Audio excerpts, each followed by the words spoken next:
Emotional investing is the pitfall for basically everyone when it comes to investing. At some stage, when they're investing, they will feel emotional. In this video, I'm going to break down exactly ways to eliminate that. This is according to my own research, so please, don't take this as financial advice. Please do your own work. I do have a free newsletter. Link to that will be in the description. The gut is wired to make the worst investment decisions or the worst investing decision. Fear makes you sell the bottom. Greed makes you buy the top. When the market drops, your instinct is, to get out. Greed makes you, buy the top. When it's going up, and you see all these headlines and all these things about, AI and all this stuff, or your friend, you want to buy it. We've all done it. I think every single person has to make that mistake. It's like the rite of passage, right? So the gut, makes you react to recent events, right? It makes you really kind of, react to what you're seeing, especially if you're too zoomed in. And you kind of got to eliminate that, right? Most investing mistakes are not analytical, they're emotional based. You sell too early, you buy too late, whatever it may be. So your job essentially is to remove as much as you can those gut decisions. So a plan on the checklist removes 90% of those psychological mistakes. So the decision is made before emotion arrives. That is the whole point. That's what you want to get to. You want to have a checklist for whenever your friend comes up to you, oh my God, invest in Apple.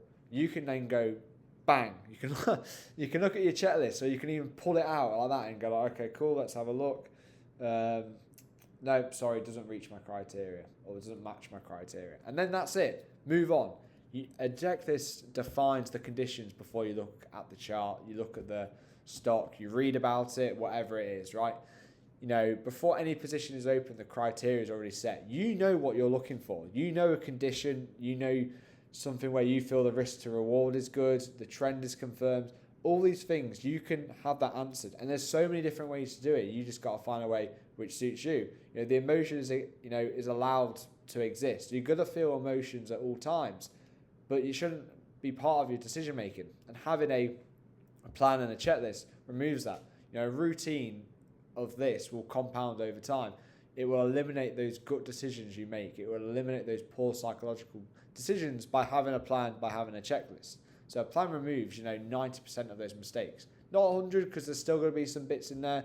And there is no way to remove 100% mistakes in anything. But a plan and a checklist is the way, you've got to start implementing that if you're not doing that. So having other sources of income also changes everything.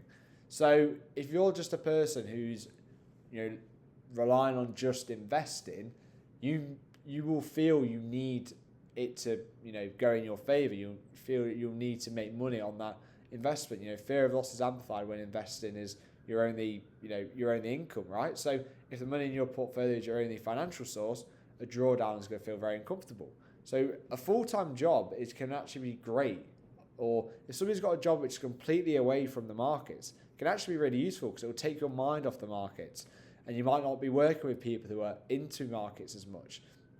And knowing you've got a salary, or knowing you've got some income coming in each month, can really put you at ease, even if your portfolio is in a big drawdown, for example, and there's a big bear market. So building wealth alongside the salary means you are not forced to sell, right? And this is more of like a long-term thing. So if you are buying stuff and they're going down loads, like, oh, I need to sell because it's all my savings, obviously you shouldn't do that. But if you've got other sources of income, that can put you at ease. So a full-time job isn't, it's not an obstacle. It's a psychological foundation. It's actually a massive benefit because you won't be talking about it much, you won't be glued to the screen, and you do have income coming in from other sources.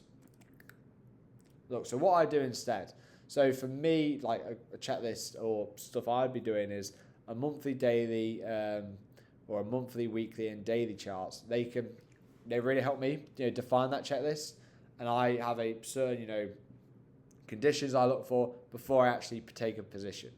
All right, so a weekly review keeps me anchored to the analysis, not the emotion. So once a week, I'll look at the decisions I made. Did they align with my process? If they did, check. If they didn't, obviously cross it off. And I'm very good now at just getting stuff aligned with my process.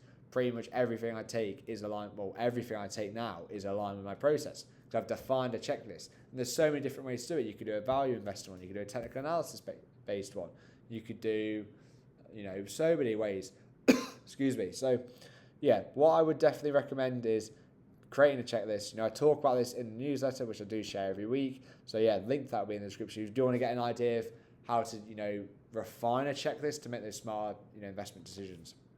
The verdict: the gut is wired to buy high and sell low. A plan removes it. A plan removes all of that. It's the power, to yourself. Full-time job is actually really useful because you've got other income coming in.